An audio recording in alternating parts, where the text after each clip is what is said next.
자, 조국 전 장관 얘기를 좀 해보겠습니다. 이제 광복절이 얼마 남지 않아서 그런지 몰라도 이 광복절 특사 얘기가 나오고 있습니다. 윤 대통령이 특사 사면 검토에 들어갔던 대상자가 박근혜 전 정부에서 일했던 이른바 국정농단 사건과 관련된 분들입니다. 안종범, 김종, 최지성, 장충희 뭐 이런 분들인데 안민석 민주당 의원은 이 광복절 특사에 정경심 교수도 좀 넣어줬으면 좋겠다. 이제 이런 희망사항을 얘기를 했습니다. 직접 들어보겠습니다. 이 정도 한 집안을 절단 냈으면은 대통령께서 좀 결단을 내리셔서 그건 인도적 차원에서 이것은 광복절 특사가 좀 이루어졌으면 그런 바람이고요. 저는 만신창이 가족을 챙기며 과거와 현재를 성찰 또 성찰 중입니다. 이번 항소심에서 보다 낮은 자세로 진솔한 소명을 하겠습니다. 이미 다루긴 했습니다만은 안민석 의원이 정경심 교수를 좀 면회를 한 것 같아요. 굉장히 이제 몸도 안 좋아 보이는 것도 같고, 그리고 뭐 조국 전 장관은 뭐 총선에 나갈 뜻이 전혀 없다고 하니까 그렇게 이제 또 안민석 의원에게는 밝혔다고 하니까 뭐 조국 전 장관이 총선에 안 나오니까 윤 대통령 입장에서는 부인 정도는 좀 이렇게 특사에 넣어줄 수 있는 거 아니냐 이렇게 이제 희망사항을 얘기했던 것 같아요. 대통령이 받아줄 가능성이 있습니까? 글쎄요, 저는 뭐 이 부분은 안민석 의원의 개인적인 이야기 같고요. 예. 왜냐하면 지금 뭐 여러 가지 가족을 뭐 도리굴 내고 절단냈다는 게 지금 뭐 민주당 측 입장인 것 같은데 아직 재판이 진행 중이고요. 뭐 특사 같은 경우에는 본인 형기를 다 거의 뭐 만료했거나 뭐 이렇게 다 채웠을 때 재판이 이제 끝났을 재판이 때. 끝나고 다 예. 이제 이런 과정에서 이제 이루어지는 것들이고요. 지금 저는 그 광복절 특사에 이제 단행하는 이제 대상자를 놓고 보면은 뭐 기업인들하고 그다음에 이제 그때 이제 탄핵 때 이제 했던 안종범 전 수석이라든가 김종 전 차관 같은 경우들인데 원래 특사라는 건 그 여러 가지 이제 그 성격이 국민 대화합이라든가 예. 통합 뭐 이런 측면의 방점이 맞춰질 때 하는 거잖아요. 근데 이제 이런 걸 하니까 이제 비슷한 차원에서 그 민주당에 요구하는 거는 이제 조국 전 장관의 가족도 좀 해줘야 되지 않느냐는 예. 얘기인데 네.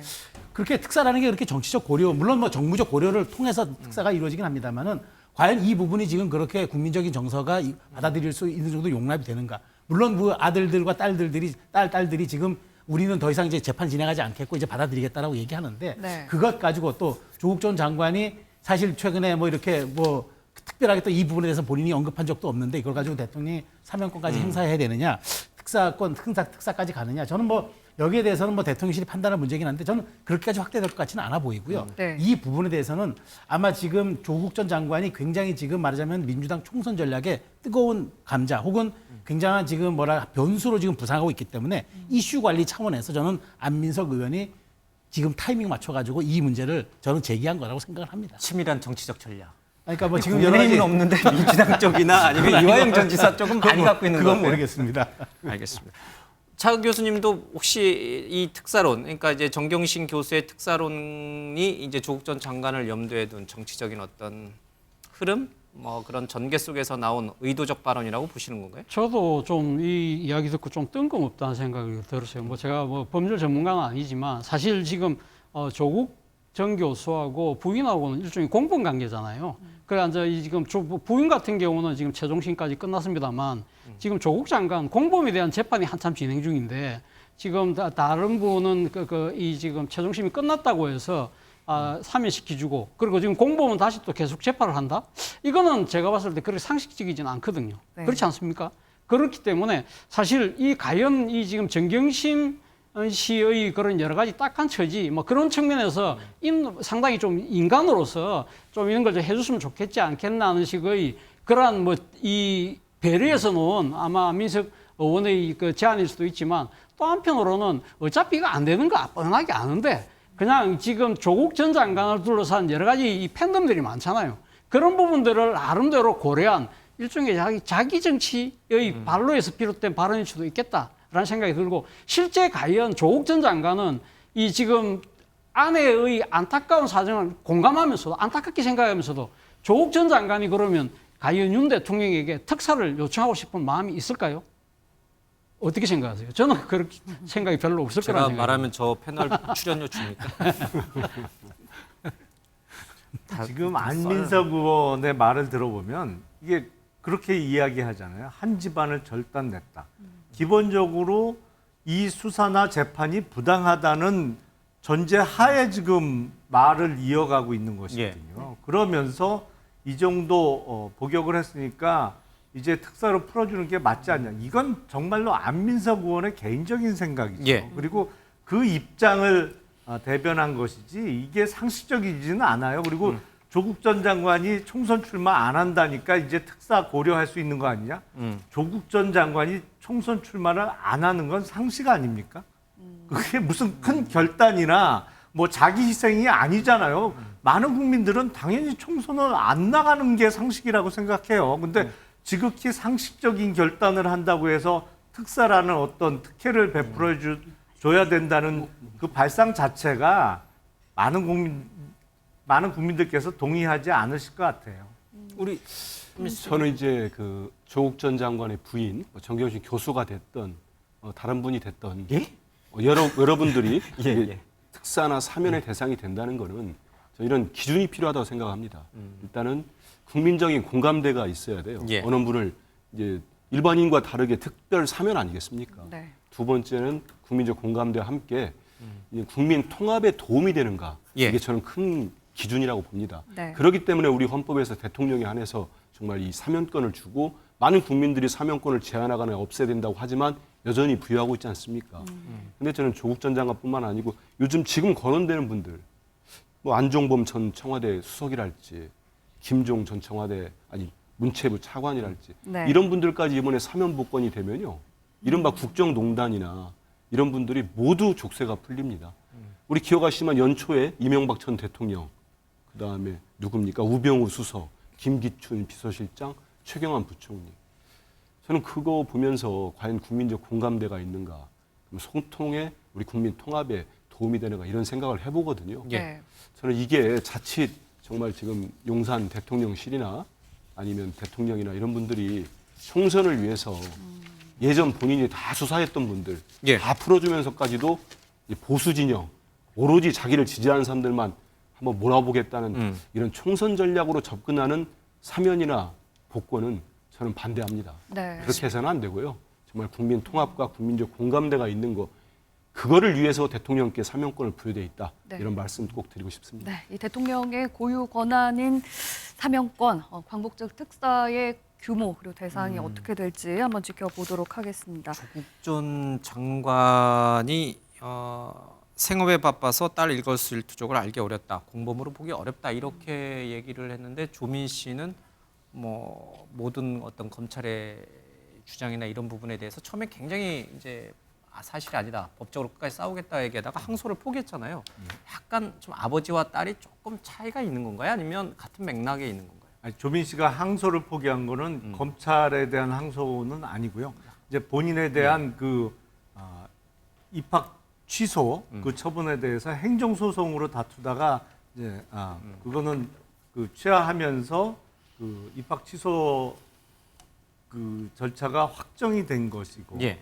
다만 이제 조국 전 장관이 최근에 발언을 보면 몸을 낮춘 듯 보입니다만 사실은 열린 항소심에서는 자기는 공모한 적이 없다는 취지거든요. 자기 집안 돌아가는 걸 몰랐다. 그래서 입시 부정에 가담한 적이 없다라는 취지로 여전히 부인하고 있는 것이죠. 그래서 제가 보기엔 조민 씨의 이제 그 행정소송을 취한 거 그리고 조국 장관이 계속 부인하면서도 밖에서 언론을 향해서 하는 발언은 몸을 낮춘 듯이 보이는 것은 일종의 8월 26일로 다가오고 있는 조민 씨에 대한 공소시효를 염두에 둔 것이 아닌가 싶어요. 예. 그리고 지금 형사사건과 관련해서 입시 부정 사건과 관련해서 조국 전 장관은 자기는 몰랐다라고 주장을 하고 있습니다만 조민 씨가 그동안 조사받거나 재판에서 진술한 내용은 그거와는 다르다고 해요. 그러니까 조민 씨는 그런 뭐 입시 부정이라든지 아니면 뭐 인턴 증명서 조작이라든지 이런 부분에 대해서 조민 씨는 본인도 가담했다라는 부분을 인정을 해요? 아마도 부모님들이 했고 자긴 잘 몰랐다는 취지일 가능성이 높겠죠. 자기는 몰랐다. 예, 예. 그럼 이제 아버지 한 얘기랑 비슷하잖아요. 아니죠, 틀리죠. 딸은 공범이 아니다. 이 얘기랑 같은 아니 거예요. 틀리죠. 그건 조민 씨는 자기 입장에서 자기 혐의를 부인하는 것이고 예. 조국 전 장관은 아버지 입장에서 아니 그러니까 자기는 그 어머니하고 애들이 딸이 하는 알아서 거지. 한 거지. 본인도 자기는 몰랐다. 다른 일도 바빠서 예, 예. 몰랐다는 취지니까 조금 결이 다른 것이죠. 그런 발언 내용은요. 알겠습니다. 네. 좀 뜬금없는 얘기일 수 있는데 앞서 이제 잠깐 이제 사면 얘기 원칙적인 이제 사면 대상이 원칙적으로 정해져야 된다는 얘기를 했는데 그 이제 전 박근혜 정부 당시에 이제 국정농단으로 이제 문재인 정부에서 규정이 돼서 이제 처벌받으신 분들이 대거 사면 대상자에 이름을 올렸잖아요. 조금 튀는 질문 같긴 한데 어제 통일부 장관 김용호 장관 후보자에 대한 인사청문회가 있었습니다. 이 자리에서 이제 우상호 민주당 의원이 박근혜 전 대통령 탄핵에 대해서 어떻게 생각하냐 이렇게 물었어요. 그랬더니 이제 이분이 이제 소신을 밝히셨어요. 좀 잘못된 것 같다 이렇게 했는데 혹시 좀 코멘트 해주실 분이 있어요? 그러니까 저는 지금 뭐 저는 그 김용호 어제 저도 청문회 김용호 예. 장관 후보 청문회 봤습니다만은 본인 그 얘기잖아요. 헌법재판소의 판결은 존중한다. 그렇지만 개인 자격으로 봤을 때 본인이 이 탄핵에 대해서 탄핵까지 갈 정도의 사안은 아니었던 것으로 본다라고 얘기를 한 거잖아요. 그러니까 분명히 본인도 이제 장관 후보, 국무위원 후보자로서 예. 이 우리가 법률적 혹은 우리의 어떤 역사적 이런 부분에 대해서는 자기가 그 뭐 여기에 대해서 그러니까 아니라고 할 생각은 없으나 개인적으로 봤을 때 과도하다고 본다. 저는 이 얘기는 뭐냐면 학자적 양심이잖아요. 본인이 이제 어쨌든 지금 성신여대 교수로 재직 중인 분 아닙니까? 학자적 양심으로 봤을 때 그런 기준점이 있다고 보지만 국무위원 자격으로서 헌법재판소가 내린 판결에 대해서는 본인은 존중한다고 했기 때문에 저는 그 발언에 큰 문제가 없으리라 봐요. 그 발언은 윤석열 정부의 대체적인 시각이다 이렇게 등치시켜도 돼요? 그러니까 아니면 장관 후보자 개인의 생각이다? 저는 장관 후보자 개인 시각으로 개인의 봐야 된다는 게 생각이다? 맞죠. 왜냐하면 어제도 윤석열 대통령께서는 이 사건을 수사했던 수사 당사자 아닙니까? 그러니까요. 그렇기 때문에 결이 다르다 하더라도 이거는 본인의 학자적 양심으로 저는 이해돼야 된다는 게 맞죠. 저도 뭐 간단히 한 말씀 드릴까요? 저도 그 청문회를 봤기 때문에 부적절하죠. 저런 분 왜 통일부 장관 시킵니까? 지금 대통령께서 아까도 말씀드린 대로 국정농단 세력을 다 수사해가지고 구속시키고 처벌받게 한 분인데 이분의 생각은 뭐 모르겠어요. 저는 학자적 양심도 잘 인정하기 쉽지 않은데 유튜버로서 얘기할 수 있습니다. 하지만 이분이 뭐라고 했습니까? 반국가 세력이라고 했습니다. 그런 표현 보셨잖아요.